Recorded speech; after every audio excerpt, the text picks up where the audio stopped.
Ya, Assalamualaikum warahmatullahi wabarakatuh. Kami dari kelompok 4 akan membahas poster kami yang berjudul Persepsi ya, untuk mata kuliah pengantar psikologi. Silahkan yang pertama mungkin dari Devira Novianti.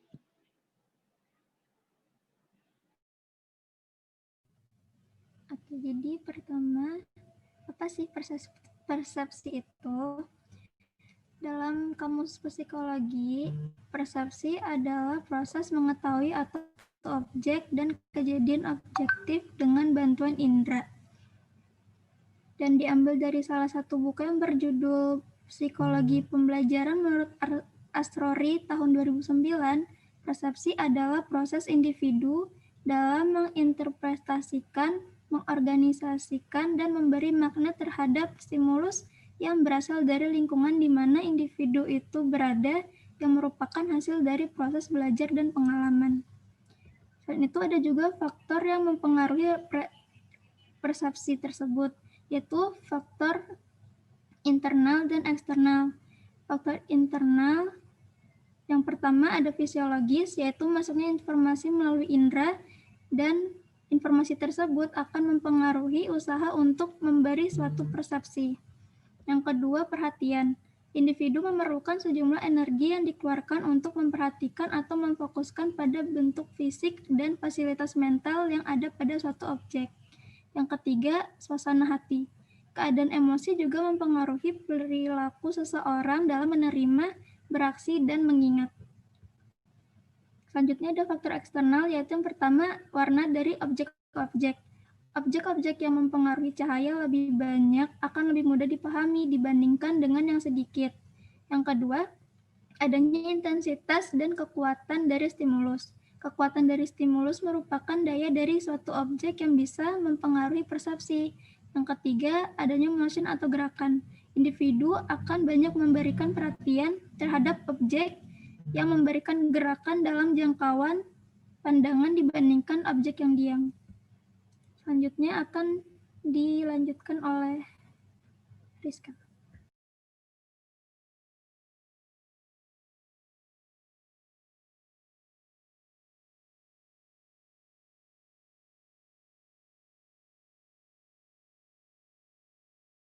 Baik, selanjutnya Rizkon proses persepsi ya.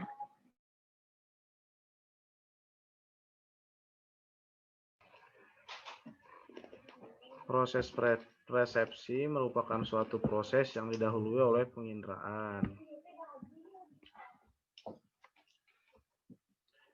yaitu suatu proses yang diterima individu melalui alat reseptor, yaitu alat indera. Proses penginderaan ini tidak dilepas dari proses persepsi. Alat indera merupakan hubungan antara individu dengan dunia eksternal.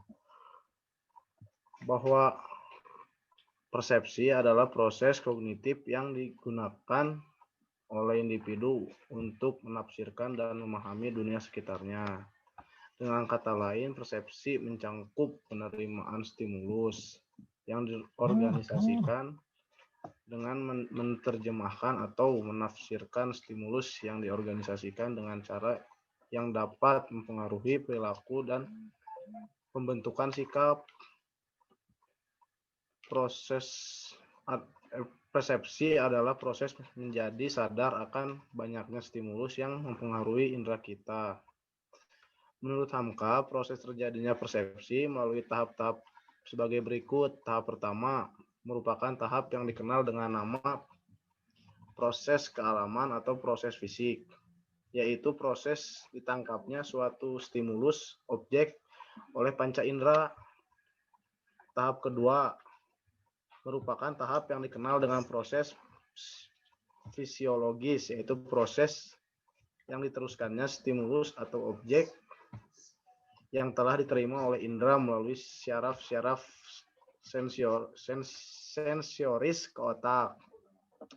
Tahap ketiga merupakan proses yang dikenal dengan nama proses psikologis, yaitu proses dalam otak sehingga individu mengerti, menyadari, menafsirkan, dan menilai objek tersebut. Tahap keempat merupakan hasil yang diperoleh dari proses persepsi, yaitu berupa tanggapan, gambar, atau kesan.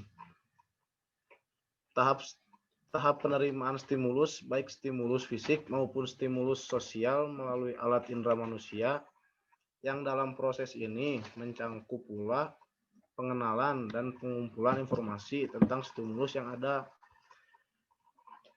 Tahap pengolahan stimulus sosial melalui proses seleksi serta pengorganisasian informasi. Tahap perubahan stimulus yang diterima individu dalam menanggapi lingkungan melalui proses kognisi yang dipengaruhi oleh pengalaman, cakrawala, serta pengetahuan. Segitu mungkin. Baik, selanjutnya dari saya ada macam-macam jenis persepsi ya. Yang pertama ada persepsi visual atau penglihatanan. Persepsi visual berasal dari indera penglihatanan, yaitu mata. Kedua ada persepsi auditory, yaitu pendengaran. Persepsi auditori ini adalah persepsi yang diperoleh melalui telinga atau indera pendengaran. Yang ketiga selanjutnya ada persepsi perabaan. Persepsi perabaannya itu persepsi yang didapatkan melalui kulit, tubuh, atau indera perabaan lainnya. Keempat, ada persepsi penciuman. Persepsi penciuman yaitu persepsi yang diperoleh dari aroma melalui hidung atau indera penciuman. Yang kelima ada persepsi pengecapan. Persepsi pengecapan ini persepsi yang diperoleh melalui pengalaman yang pernah dirasakan lidah atau indera pengecapan. Kemudian ada syarat terjadinya persepsi ya. Menurut Bimo Walgito, ada 3 syarat menjadikannya adanya 3 syarat yang menjadikan sebuah persepsi. Yang pertama adanya objek yang akan menjadi sasaran persepsi. Contohnya, misalnya saya ambil contohnya botol minum ini adalah objek atau bendanya. Kemudian adanya alat indera atau reseptor. Jadi untuk mengetahui ini adalah botol minum, tentunya alat indera haruslah berfungsi, terutama alat indera penglihatanan yaitu mata. Jika ingin mengetahui bentuk botol ini, indera peraba harus berfungsi yaitu kulit. Yang selanjutnya akan memberi informasi ke otak. Kemudian yang terakhir adanya perhatian dari orang yang akan memberikan persepsi. Jadi intinya saya tertarik dan ingin tahu apa objek botol minum ini, maka saya akan memberi makna terhadap, oh ternyata botol minum ini warna dan bentuknya bagus, seperti itu kira-kira. Jadi kesimpulannya seperti ini, merupakan kesan. Jadi persepsi itu merupakan kesan yang diperoleh oleh individu melalui panca indera yang dapat menghasilkan suatu makna terhadap suatu objek atau stimulus tersebut. Ya, mungkin sekian presentasi dari kelompok 4 tentang persepsi. Kurang lebihnya mohon dimaafkan.